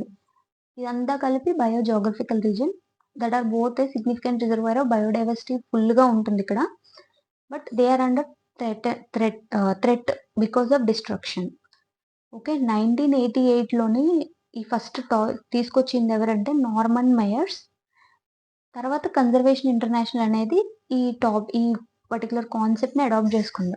ఓకే, సో ఒకవేళ బయోడైవర్సిటీ హాట్స్పాట్ అవ్వాలి అంటే దీనికి ఉండే క్రైటీరియా ఏంటంటే, ఈ క్రైటీరియా గుర్తుపెట్టుకోవాలి. At least 1500 vascular plants as endemics and a hotspot in words is irreplaceable. Okay, next వచ్చేసి సెకండ్ ఏంటి, ఇది first endemism. Second, it should be under threat. ఎంత థ్రెట్ అంటే it must have lost 70% already original natural registration 70% పోయి ఉండాలి. And 30% or less, it must have only 30% or less of the original natural vegetation. Okay, next currently ఎన్ని ఉన్నాయంటే 36 biodiversity hotspots ఉన్నాయి. మన ఇండియాలో ఎన్ని ఉన్నాయంటే 4 అని చెప్పాను కదా, అది కింద చెప్తాను. సో మోస్ట్లీ ట్రాపికల్ ఫారెస్ట్సే ఉంటాయి. 2.3% of the Earth's land area and it contains 50% of the world's endemic plant species, 43% terrestrial vertebrates. Okay, 4 biodiversity hotspots అని చెప్పాను కదా. సో ఏంటంటే చూడండి, ఇక్కడ 36 ఉన్నాయి కదా, ఈ ఏరియాస్ అన్నిట్లో చూడండి, ఇక్కడ ఇలా, తర్వాత ఇక్కడ. కానీ మన ఇండియాలో చూడండి 4 ఉంటాయి. ఎలా అంటే 1, ఓకే, 2, 3. ఈ సుండాల్యాండ్ అనేది మన అండమాన్ నికోబార్కి ఎక్స్టెండ్ అవుతుంది, ఇది 4 అనమాట. Okay, got it. 4 ఎలా ఉన్నాయి అనేది వెస్టర్న్ ఘాట్స్, ఇండో బర్మన్, అలాగే హిమాలయన్, అండ్ ఇంకోటి సుండాల్యాండ్ అనేది అండమాన్ నికోబార్కి ఎక్స్టెండ్ అవుతుంది, దాన్ని మొత్తం కలిపి 4 అనమాట. Eastern Ghats, western Ghats and Sri Lanka, okay, Indo Burma and Sundaland. Next ఇప్పుడు మన నెక్స్ట్ టాపిక్ వచ్చేసి బయోడైవర్సిటీ యాక్ట్ గురించి చూద్దాము. బయోడైవర్సిటీ యాక్ట్ 2002లో వచ్చింది. So it does not define any biopiracy and National Biodiversity Act approval needed for seeking IPR. Okay, intellectual property right కావాలి అంటే పక్కా NBA authority యొక్క అప్రూవల్ కావాలి. ఓకే, ఇది జనరల్ ఫ్యాక్చువల్ టాపిక్స్. పాయింట్స్ ఇవి, బట్ టాపిక్లోకి వెళ్ళిపోదాం. ఫస్ట్ బయోడైవర్సిటీ యాక్ట్ చూస్తే due to UNCBD 1992 ద్వారా వచ్చిందని మనం యాక్ట్ 2002లో తీసుకొచ్చాం. ఇదేంటి అంటే it passed the Biodiversity Act to conserve, promote and sustainable use of biodiversity. Simple, very simple topic. నేను ఇంకెక్కువ ఎక్స్ప్లెయిన్ చేయట్లేదు. బయోడైవర్సిటీ కన్జర్వ్ చేయడం, sustainable use, okay, equitable sharing of benefits, ఇంకంతా చూసేసాం. ఇప్పుడు అథారిటీ ఇంపార్టెంట్. దీనికి సెటప్ ఎట్లా అంటే నేషనల్ బయోడైవర్సిటీ అథారిటీ ఉంటుంది, తర్వాత స్టేట్ బయోడైవర్సిటీ అథారిటీ ఉంటుంది, అలాగే BMCs, biodiversity management committees. Okay, ఇది కాకుండా so it aims to respect and protect knowledge of local communities, traditional knowledge, అలాగే notifying the heritage sites by state government in consultation with local bodies. Next biodiversity heritage sites అంటే ఏం లేదు, well defined area that is unique ecologically fragile area, terrestrial, coastal, inland and marine, అన్ని marine areas, inland areas, coastal areas, terrestrial, మొత్తం ఎక్కడైతే ecologically fragile ecosystems and unique ఉన్నాయో వాటిని biodiversity heritage sites అంటారు. Those areas not covered under the protected area, ఇది protected area కింద రావట్లేదు, but it is important, అప్పుడు బయోడైవర్సిటీ హెరిటేజ్ సైట్ అంటారు. అథారిటీ గురించి చూద్దామా. సో అథారిటీలో చూడండి, ఇట్స్ స్టాట్యూటరీ బాడీ. మరి యాక్ట్ ఏంటి, 2002 యాక్ట్, MOEFCC కింద వస్తుంది. ఓకే, సో దీని మ్యాండేట్ ఏంటి, బయోలాజికల్ రీసెర్చ్ అనేది యాక్సెస్ చేసినప్పుడు రెగ్యులేట్ చేయడం, ఓకే, బయో సర్వే చేయడం, బయో యూటిలైజేషన్, కమర్షియల్ యూటిలైజేషన్, అలాగే IPRs కావాలనుకో, పర్టికులర్ రీసోర్స్ని మీరు తీసుకున్నారు, దాని మీద IPR ఫైల్ చేయొచ్చు కావాలనుకుంటే. Transfer of results of research చేసిన తర్వాత దాని మీద ఆ రిజల్ట్స్ అనేది ట్రాన్స్ఫర్ చేయడం, అలాగే transfer of accessed biological resources, అలాగే advice to state governments in identifying the areas of biodiversity importance, for example biodiversity hotspots as heritage sites. Next దీనికి ఒక చైర్మన్ ఉంటారు, 16 ఎక్స్ అఫీషియల్ మెంబర్స్ ఉంటారు. పార్లమెంట్ ఏం చేసింది రీసెంట్గా 2023లో యాక్ట్ని అమెండ్ చేసింది. ఏం చేసింది, సో ఇప్పుడు it exempts the AYUSH, so ఏం చేసింది, it extends the AYUSH registered practitioners, local people and communities of the area. Okay, దేనికి, కమర్షియల్ యూటిలైజేషన్కి. ఎవరెవరు, ఆయుష్ ప్రాక్టీస్ చేసే ప్రాక్టీషనర్స్, లోకల్ పీపుల్, కమ్యూనిటీస్, అలాగే కల్టివేటర్స్, గ్రోవర్స్ అంటే అగ్రికల్చరిస్ట్, అక్కడ ఎవరైనా ఉంటే ఫార్మర్స్ కానీ, వీళ్ళు పర్మిషన్ తీసుకోకర్లే, కమర్షియల్గా యూజ్ చేసుకోవచ్చు అక్కడ రిసోర్సెస్ని. ఓకే, దెన్ ఇంకా ఇంపార్టెంట్ పాయింట్ వచ్చేసి బెనిఫిట్ షేరింగ్లో చూసుకుంటే bill exempts users of codified traditional knowledge from its requirement. ఏంటి, the act requires users of ఈ రీసోర్సెస్ ఎవరైతే యూజ్ చేస్తూ ఉంటారో users to share their benefits కదా, బట్ కోడిఫైడ్ ట్రెడిషనల్ నాలెడ్జ్ గురించి అయితే రీసోర్స్ బెనిఫిట్స్ అనేది షేర్ చేయగలరు, అంటే రాయల్టీ పే చేయక్కర్లేదు. అలాగే చాలా వరకు డీక్రిమినలైజ్ చేసింది, ఇది వరకు చాలా వరకు క్రిమినల్ అఫెన్సెస్ ఉండేది. సో అలాగే పెనాల్టీ అనేది బిట్వీన్ 1 lakh to 50 lakh చేసిందనమాట. Okay, continuing contravention May attract and additional penalty of 1 crore rupee. Okay, adjudicating officer joint secretary కన్నా బిలో ఉండకూడదు. అలాగే NBA ఎక్స్పాన్షన్ జరిగింది, 16 ఎక్స్ అఫీషియల్ మెంబర్స్ అనుకున్నాం కదా, దాంతోపాటు ఓకే స్టేట్ మనం ఆల్రెడీ ఇక్కడ అనుకున్నాం కదా పైన SSBs, స్టేట్ బయోడైవర్సిటీ బోర్డ్స్, అక్కడి నుంచి 4, అలాగే నాన్ అఫీషియల్ మెంబర్స్ 5, ఓకే, ఒక మెంబర్ సెక్రటరీ.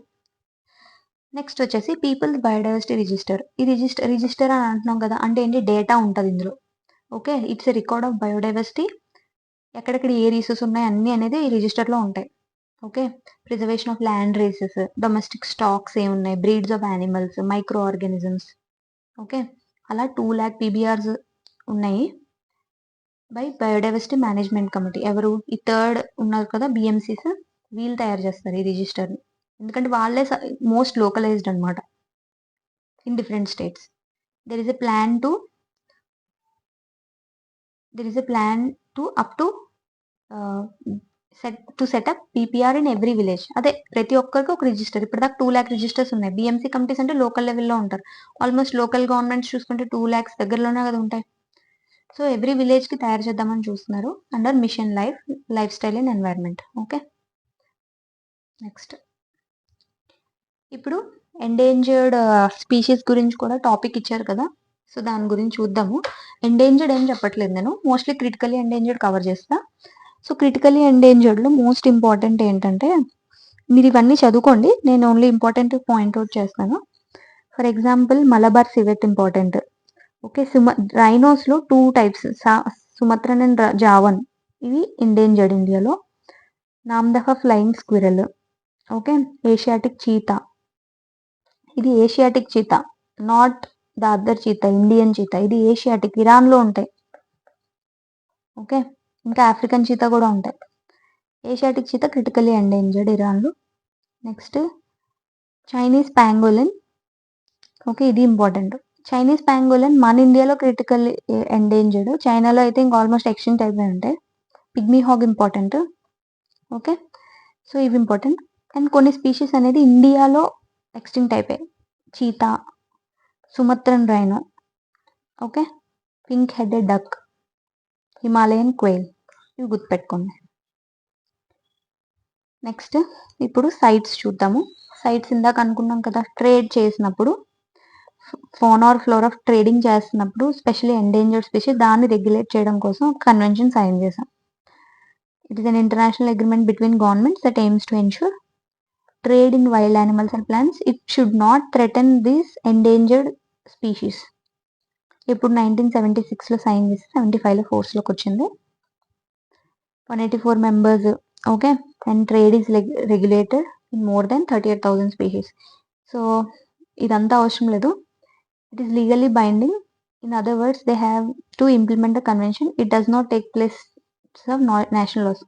లీగలీ బైండింగ్ అంటే ఎవరైనా రాటిఫై చేస్తేనే అది అక్కడ అప్లై అవుతుంది. రాటిఫై చేయలేని కంట్రీస్కి ఇది అప్లై అవ్వదు. నెక్స్ట్ సెక్రటేరియట్ జెనీవా, ఓకే, స్విట్జర్లాండ్లో ఉంటుంది. యుఎన్ఈపిఏ చూసుకుంటుంది దీని గురించి.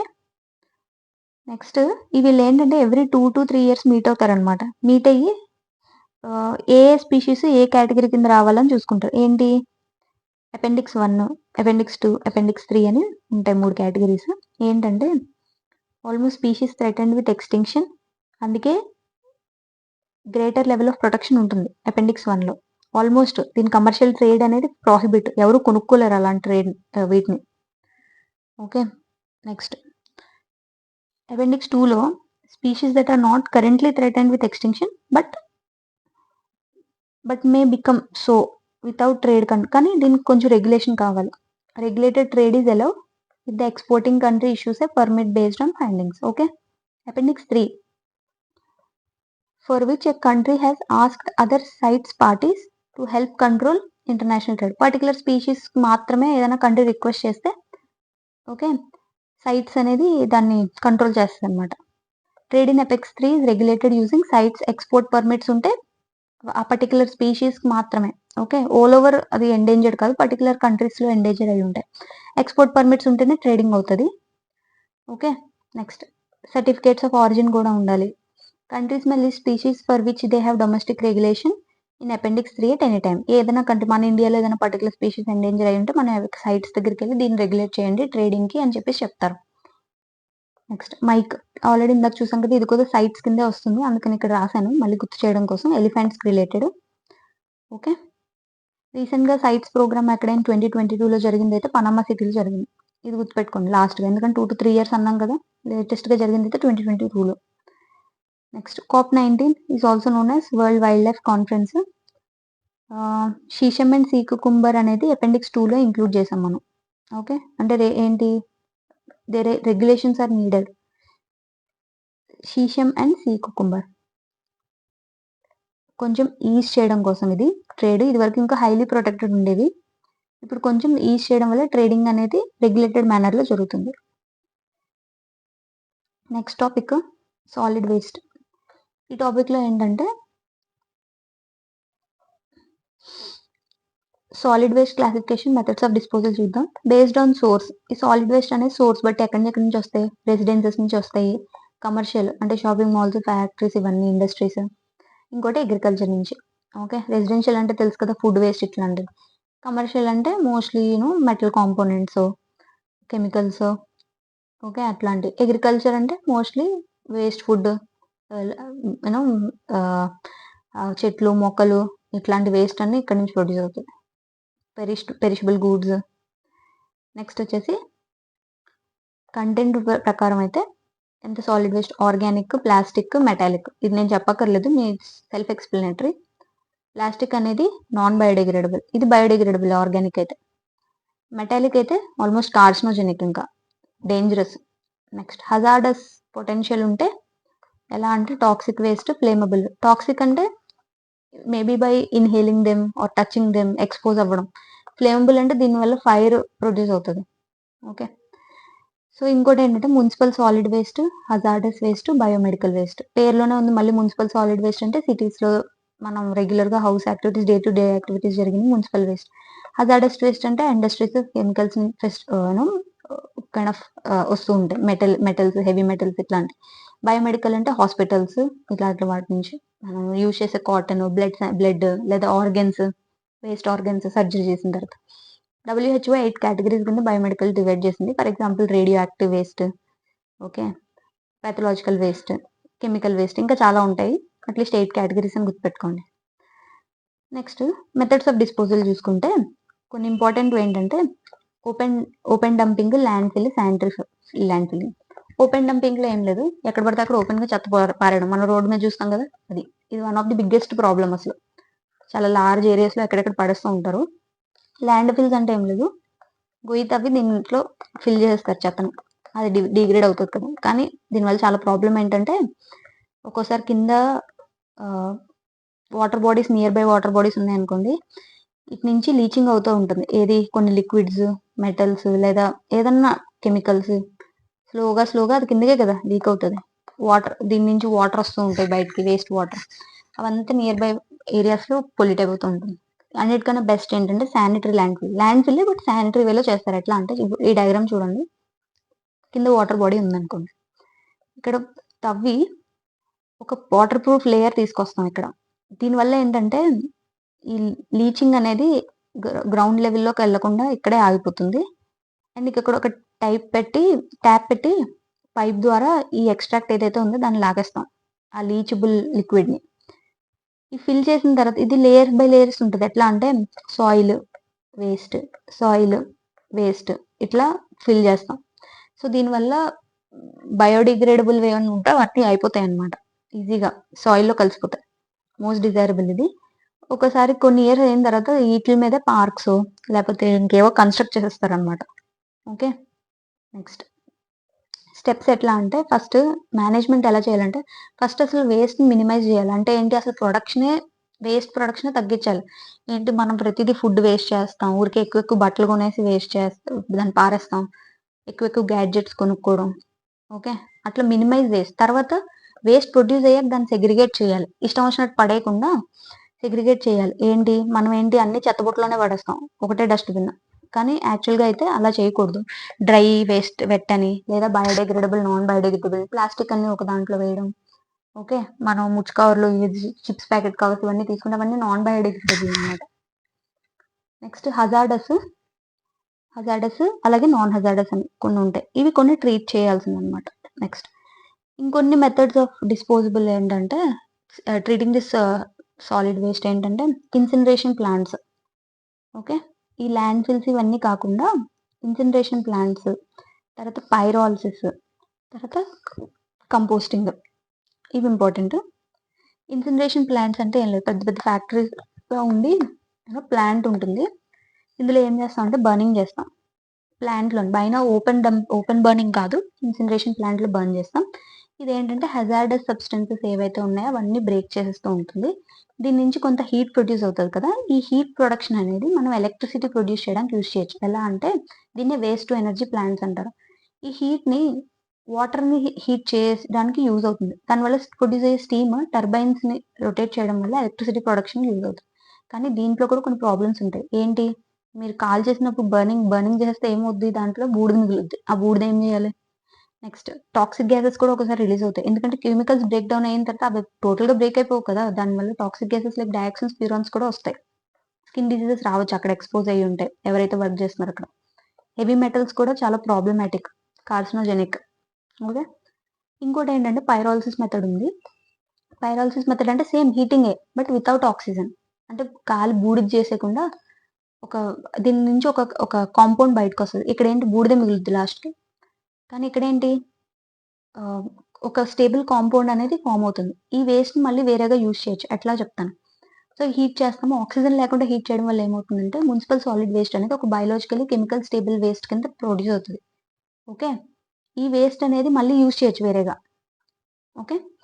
సో, ఇదేంటంటే use for chemical energy for the biomass. Okay. మళ్ళీ దీని నుంచి ఇది కెమికల్ ఎనర్జీ రిలీజ్ అయిందనుకోండి. ఈ కాంపౌండ్ మళ్ళీ ఇంకొక ఎనర్జీ ఫార్మ్ కింద కన్వర్ట్ అవుతుంది. For example gas, bio oil, aqueous తర్వాత సాలిడ్ ఇవన్నీ ప్రొడ్యూస్ అవుతాయి కదా! ఈ గ్యాస్ ద్వారా సిన్ గ్యాస్ ప్రొడ్యూస్ చేయొచ్చు. యాక్వియస్ ద్వారా వుడ్ ఆల్కహాల్ క్రియేట్ చేయొచ్చు. ఓకే. Next composting. కంపోస్టింగ్‌లో ఏమవుతుందంటే డికంపోజ్డ్ ఆర్గానిక్ మెటీరియల్. ఏం లేదు. ఇది మళ్ళీ యూ నో ఈ ప్రొడక్ట్ కూడా ప్లాస్టిక్ ఇవి కాదు. కంపోస్టింగ్‌లో ఏంటంటే బయోడిగ్రేడబుల్ ఏజెంట్స్ లైక్ మన ఫుడ్ వేస్ట్. ఓకే. అలాంటివి. సో, ఇవి ఆర్గానిక్ మెటీరియల్‌ని డికంపోజ్ అయిపోతది దానంతటదే. వీటిల్ని హ్యూమస్ కింద కన్వర్ట్ చేసి ఫెర్టిలైజర్ కింద ప్లాంట్స్‌కి యూజ్ చేయొచ్చు మనం. ఓకే. ఫెర్టైల్ సాయిల్స్ అవుతాయి వాటిని. Vermicomposting is a form of this thing where you use earthworms or other kinds of worms for composting these things. I hope you got these 3 types. Incineration, burning. Pyrolysis, that is heating without oxygen. And composting, and we convert it into a fertile material. Next solid waste management rules అనేవి చాలా important.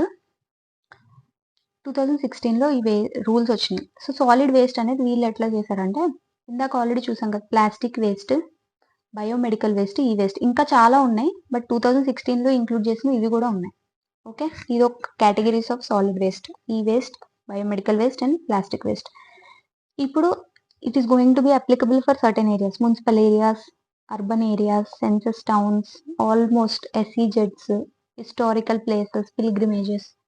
Local authorities ఏం చేయాలంటే infrastructure management వీళ్ళే చూసుకోవాలి. Local bodies, municipal corporations for example. మ్యాండేటరీగా source దగ్గర segregate చేయాలి. Source అంటే ఈ చెత్త ఎక్కడైతే ఈ ప్లాస్టిక్ వేస్ట్ ఎక్కడైతే ప్రొడ్యూస్ చేశారో సెగ్రిగేషన్ కూడా అక్కడ ఉండాలి పక్కాగా. లేదా మనం ఇళ్లలో యూజ్ చేస్తున్నాం. దాన్ని సెగ్రిగేట్ చేయగలగాలి. Integrate stake holders. అసలు ఈ చెత్త మేనేజ్ చేసే దాంట్లో చాలా మంది ఉంటారు. ర్యాక్ పిక్కర్స్ ఏరుకుంటారు కదా! ఈ అది కవర్స్ ఇవన్నీను బాటిల్స్ వాళ్ళని ర్యాక్ పిక్కర్స్ అంటారు. కబాడీ వాలాస్ మన దగ్గర నుంచి పాత సామాన్లు కొనుక్కుంటామని వస్తారు కదా! వాళ్ళు kabadi walas. By state governments and self help groups. ఇట్లా అందరినీ ఇంటిగ్రేట్ చేశారు. No person shall throw solid waste on road or near by. ఇదేంటి మరి ఎక్కడ పడితే అక్కడ చేస్తున్నారు కదా! అంటే ఇది రూల్స్ కదా! స్టాట్యూటరీగా ఎవరి మీద ఎవరేసారో ఎవరికీ తెలీదు. సో, అక్కడ మనం ప్రాబ్లమ్ వస్తుందన్నమాట. ఎవరి మీద పెనాల్టీ వేయలేము. Okay. That is why nobody is following it. Prohibit open public space burning చేయకూడదు. ఇదైతే పక్కాగా కనిపెడతారు. ఎవరు బర్నింగ్ చేస్తారనేది చూసేసి వాళ్ళని పనిష్ చేస్తారు. User fee for generators as spot free. Okay. User fee ఉంటది. ఎవరైతే జనరేట్ చేస్తున్నారో అక్కడికక్కడ స్పాట్‌లో ఫీ కట్టాల్సి ఉంటది. వాళ్ళు ఎవరైతే చెత్త జనరేట్ చేస్తున్నారో. ఫర్ ఎగ్జాంపుల్ ఏదైనా మ్యారేజ్ ఫంక్షన్ అయింది. ఇష్టం వచ్చినట్టు పడేస్తూ ఉంటారు. అక్కడే వాళ్ళు స్పాట్ కొంత ఫీ పే చేస్తారనమాట. Next sanitary waste to be wrapped. Okay. Wrap చేసి పాడేయాలి. ఇష్టం వచ్చినట్టు పడేయకూడదు శానిటరీ వేస్ట్. ఏంటి బీట్ ఫీమేల్ యూజర్స్ ఆర్ చిన్నపిల్లలకి హగ్గీస్. ఓకే. అట్లాంటివి యూజ్ చేస్తాం కదా sanitary waste. Toilet pouches. Next partnership with Swachh Bharat Mission. Next hotels and రెస్టారెంట్స్‌లో system for composting. Local authorities use చేసి ఆ హోటల్స్‌లో అక్కడికక్కడే కంపోస్టింగ్ జరిగేలా ఫెసిలిటీస్ ఉండాలన్నమాట. వితిన్ ప్రెమిసెస్‌లోనే కంపోస్టింగ్ చేయాలి. టౌన్‌షిప్స్‌లో అయితే ఇన్ హౌస్ హ్యాండ్లింగ్ కూడా ఉండాలి. ఓకే. మోర్ దాన్ 1,00,000 పాపులేషన్ అయితే waste processing facilities local bodies establish చేయాలి. లెస్ దాన్ 1,00,000 పాపులేషన్ అయితే శానిటరీ ల్యాండ్ ఫిల్ చేసేస్తే చాలు. ఇదైతే వేస్ట్ ప్రాసెసింగ్ చేయాలి వాటిని. రీసైక్లింగ్ గాని. Okay. Bioremediation or capping old dump sites within every 5 years old dump సైట్స్‌ని క్యాపింగ్ చేయాలి. బయో రెమిడియేషన్ చేయాలి. బయో రెమిడియేషన్ టాపిక్ మనం మళ్ళీ నెక్స్ట్ క్లాస్ డిస్కస్ చేద్దాం. ఇది కూడా సిలబస్‌లో ఉంది. Waste generators responsibility, waste segregation 3 streams degradable, biodegradable and domestic hazardous waste.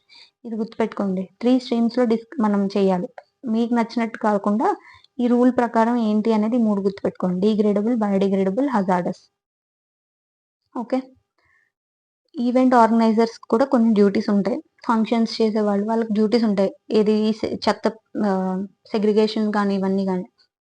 అలాగే కొన్ని రెసిడెంట్ అండ్ మార్కెట్ అసోసియేషన్స్ కూడా కొన్ని డ్యూటీస్ ఉంటాయి. ఎస్ఈజెడ్లో ఉన్న వాళ్ళ డెవలపర్స్ కూడా డ్యూటీస్ ఉంటాయి. Industries near by replace fuel with RDF plants. Okay.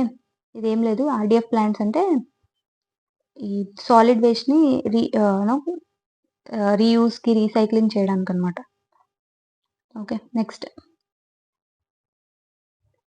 Reuse చేసి ఎనర్జీ ప్రొడ్యూస్ చేస్తారు దాటి నుంచి. నెక్స్ట్ మినిస్ట్రీ ఆఫ్ పవర్ అనేది tariffs for energy generated.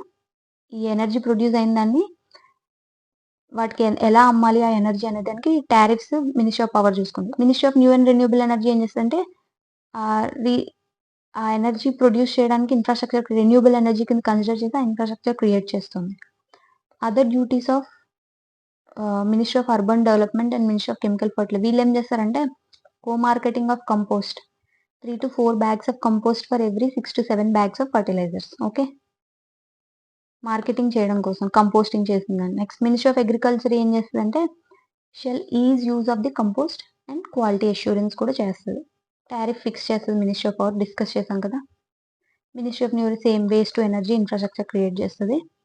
RDF అంటే రిఫ్యూజ్ డిరైవ్డ్ ఫ్యూయల్, చెప్పాను కదా ఫ్యూయల్ డిరైవ్ చేస్తారు, ఇది రీయూజ్. ఓకే.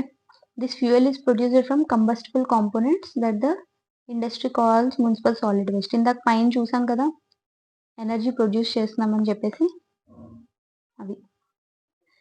నెక్స్ట్ బయోట్రిగ్ అనేది న్యూస్లో ఉంది. It is a new waste management technology based on pyrolysis system. It works by ceiling the waste inside and oxygen free chamber. Same thing pyrolysis ఇది. పైరాలసిస్లో oxygen free chambers అని చూసాం కదా. So 400 degrees centigrade same ఏం లేదు.